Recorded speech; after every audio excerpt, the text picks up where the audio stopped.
But to be honest, I've got a soft spot for the South Africans.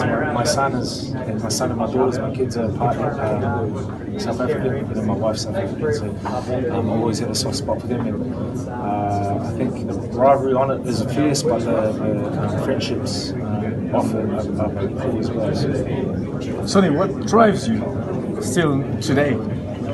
I think what drives me is just I don't know. I've always loved the challenge, and then to be honest, I love playing rugby. I love doing the childhood dream for my profession.